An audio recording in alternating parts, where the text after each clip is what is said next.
Hey friends, welcome back to my channel. My name is Heather and this is Create Your Own Cozy.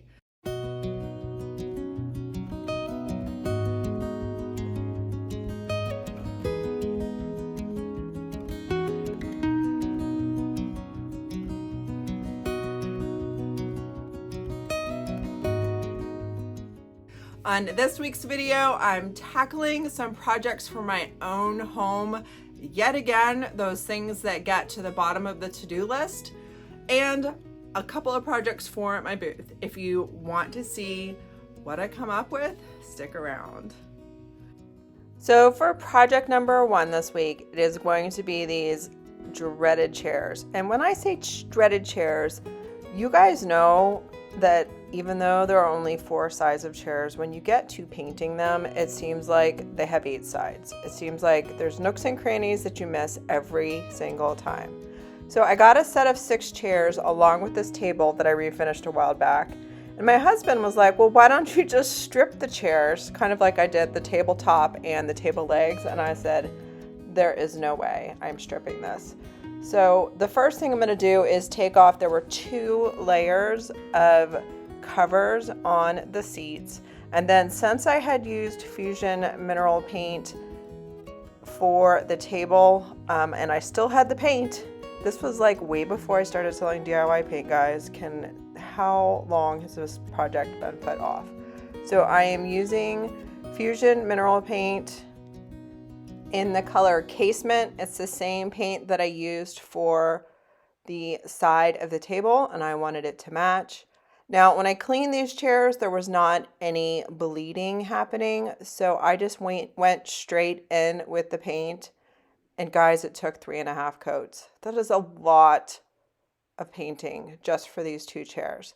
So I did finish the Ted Lasso season while I was working on this. I had been meaning to do that.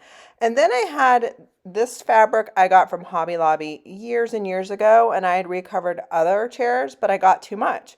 So now I know that I could totally do 6 of these little chairs with this. So I'm going with it. I am not trying to center the emblem in the middle of the seat. I want it to be kind of loosey-goosey, and I am just using my staple gun right here to make sure that the first side is straight, and then I go all the way across with the staples. Guys, this is not the time to be cheap with your staples. I feel like this keeps the fabric in place, and whoever refinishes them next time, they're going to be totally mad at me because I put so many in here. So when I'm pulling the bottom, I'm pulling it tight, but not so tight that the pattern gets stretched. And I am just doing a nice long line of staples at the bottom here and not cutting out the excess until I am completely finished with this particular seat. So I keep turning it over, make sure it still looks right. I am cutting the fabric so that when I make my little pleats in the corner, it's not bunching up because I still want it to lay flat. I did not know how my staple gun worked. I put the staples in the wrong place, but keep on keeping on, guys. So I'm doing each side the same way, pulling it tight, but not so tight that the pattern gets warped, cutting the edges so there's not bunches of fabric.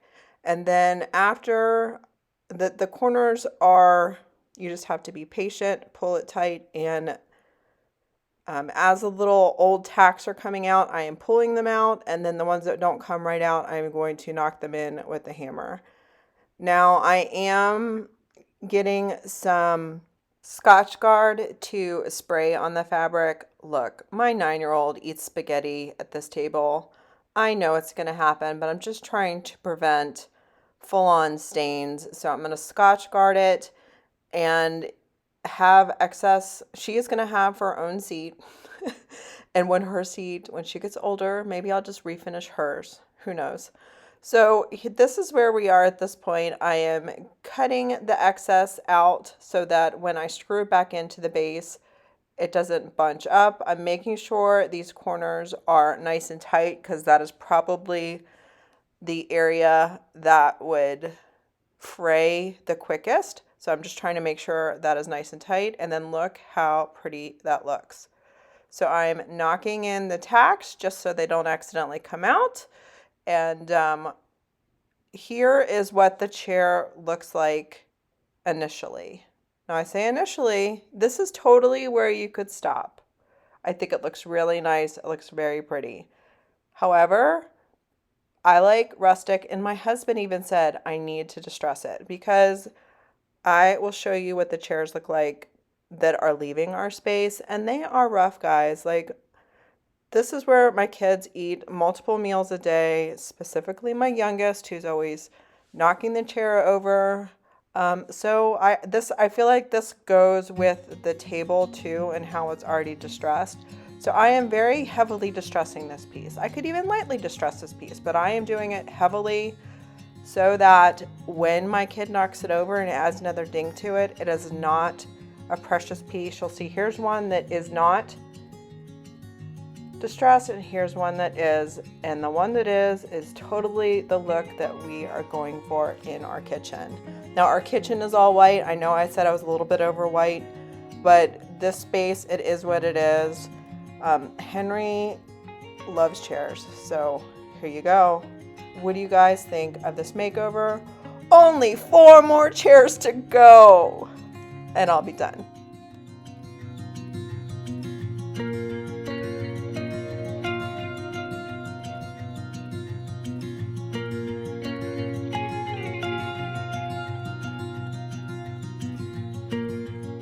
All right, it was almost a year ago to the date I decided to get crazy and use the color Cowgirl Coral on a chair. I put it in my booth, it didn't sell, I brought it home, and it's been sitting at the little desk area in our kitchen for probably 9 months. And guys, this is not my favorite color. So I'm doing something about it. Now, it was waxed, and that was over a year ago, so I'm going straight over it with Apothecary. It only took 2 coats. I didn't paint the underside of the seat. I left that Cowgirl Coral in a nod to the crazy color. There are a couple of oil spots after I had done the 2 coats, and I went over it with Salvation Solution and just covered those spots. You'll see there's one right here that I end up covering. So after the Salvation Solution dries, I did go back over it. I think I had to do 3 coats over the white just to make sure you didn't see the splotches of white through it. And it covered the oil spots super well. I am very happy with how this looks. I did not put any, I didn't do any distressing to this one, and I did not put any white wax. I only clear waxed over the top of this one. I wanted to see how it naturally distressed, and I can always add a white wax later. So I am going over it with just clear wax. Again, it worked well. I have this from before I was a DIY retailer, guys. I'm trying to use up some of the stuff, and I am just going over it with 1 coat of this wax. I do, after it has dried, I do buff it in, and I am happy with the way this looks in our space. I have a lot of white, I have a lot of wood, and I'm gonna do little pops of Apothecary. You will see right away, this is all waxed completely, but it is drying at different speeds. It is a clay-based paint, so it can look a little splotchy when you put the top coat on. What do you guys think? This is totally more my style, and since this is for my space, I am so glad I've got some more Apothecary in my kitchen.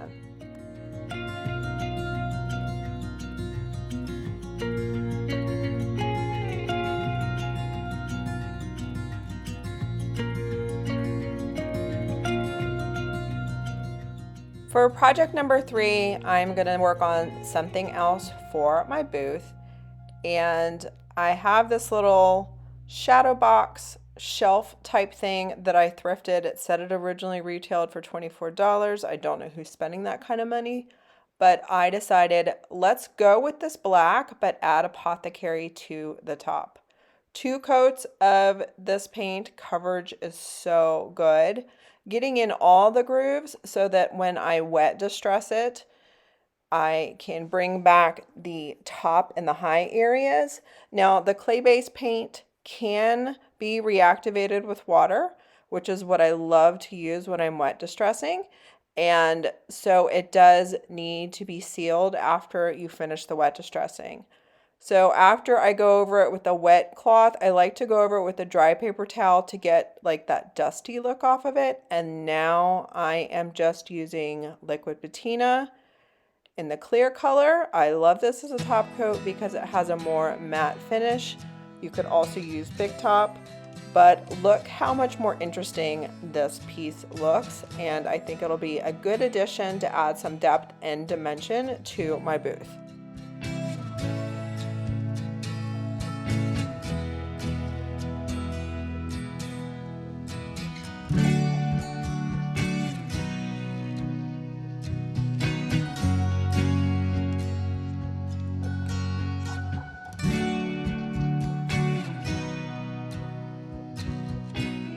So for this next project, my mother-in-law keeps bringing me stuff as she's cleaning out her space, and I'm saying yes to every birdhouse. Now, this one was very beautifully painted, but it is not my style, and I wanted to update it. So my first idea, instead of sanding all this hand-painted stuff, I decided to go over the top with a white swan. I'm using up my Little Dipper paintbrush and the Perfectionist paintbrush in this video, which are both available on my website at www.createyourowncozy.com, as well as all the DIY paint that I am using in today's video. But because this is a clay-based paint, I am putting this on here very heavily, and I am adding some texture. So the first coat, I'm just covering up the colors. Again, I did not sand this down, but I am going to stipple the paint on as my second and third coats go on to give this some texture to cover up those paintbrush marks, because it would have been kind of difficult to sand. And I was really contemplating, like, what am I going to do with this piece? Am I going to add a transfer to it? And then I thought, you know what, why not work with the color that used to be under here? So after these 3 coats dried, I used a wet a baby wipe, and I just did the edges so that all the different colors could come back through on all the edges to add a little bit of interest and age, but to still have it be a white birdhouse. What do you guys think? Did I improve this one?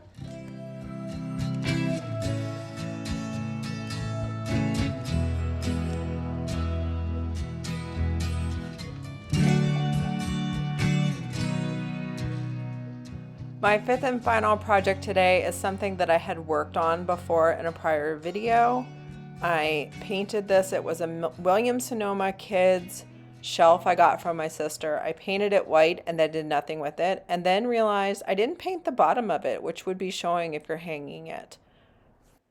So I went over the whole thing 2 times with Apothecary, and then had this idea to use it as a display for my painterly paint, which I never fully got right since I added my new paint display in my booth. So I need a good way to display it along with the little paint tags.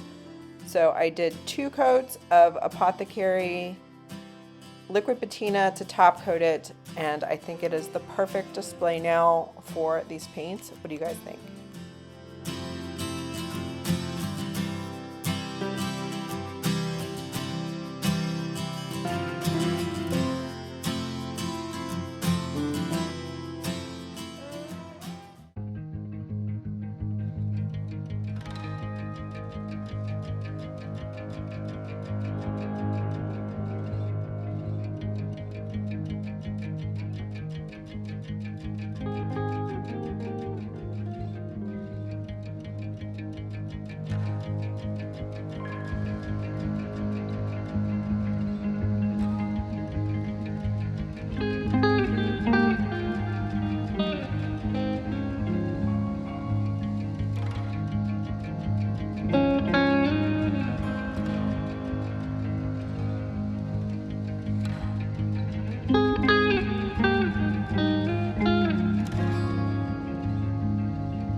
What did you guys think? Did you have a favorite project today?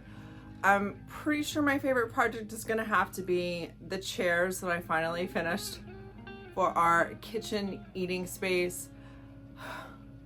Guys, it took so long. It took so long to get started. I'm not gonna lie, it took a long time just for the 2 chairs.